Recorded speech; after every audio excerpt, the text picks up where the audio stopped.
Next up, we have a system of equations where that you have fractions. So the only thing different from what we just did in number 4 to number 5 is that the first step. So the first step that you want to do is you want to get rid of fractions. So how do we get rid of fractions?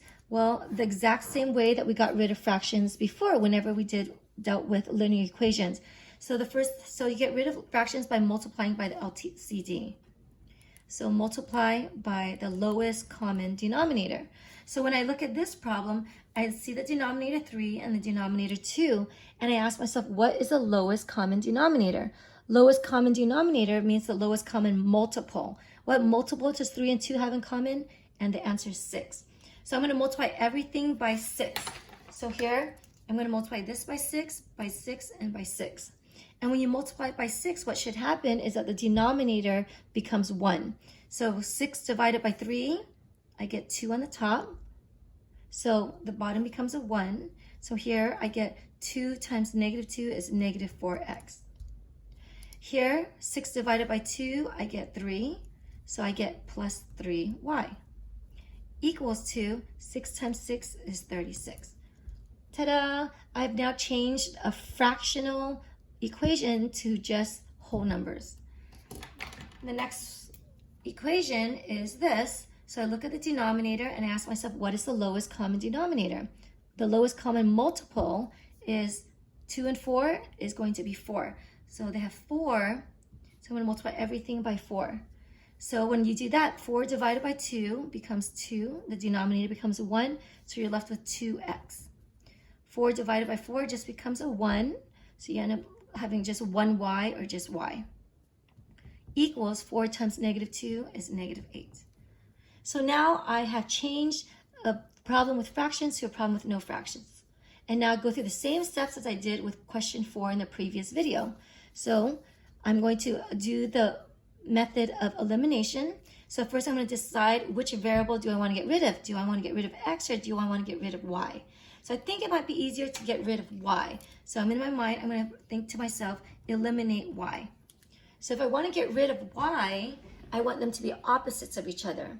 So what multiple does 3 and 1, here's invisible 1, what multiple does 3 and 1 have in common?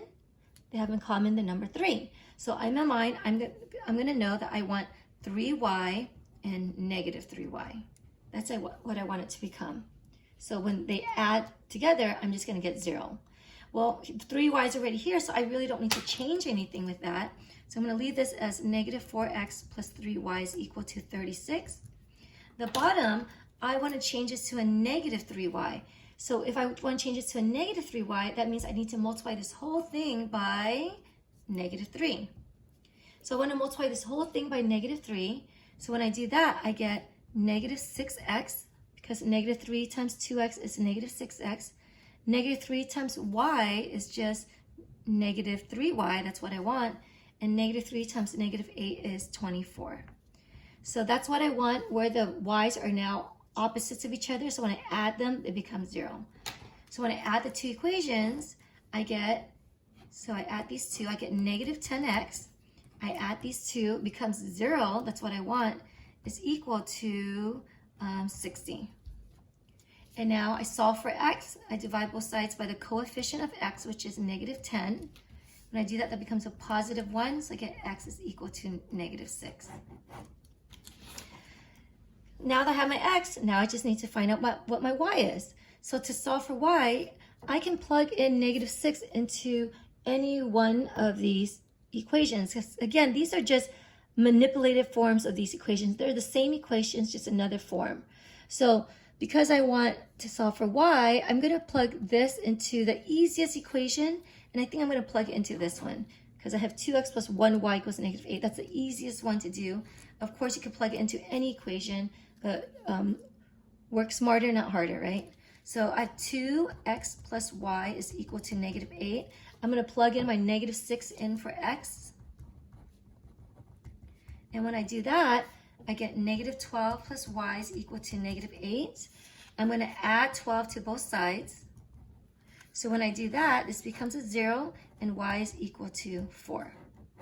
So y is equal to 4 is your answer, and x equals to -6, or you could write it as -6 comma 4.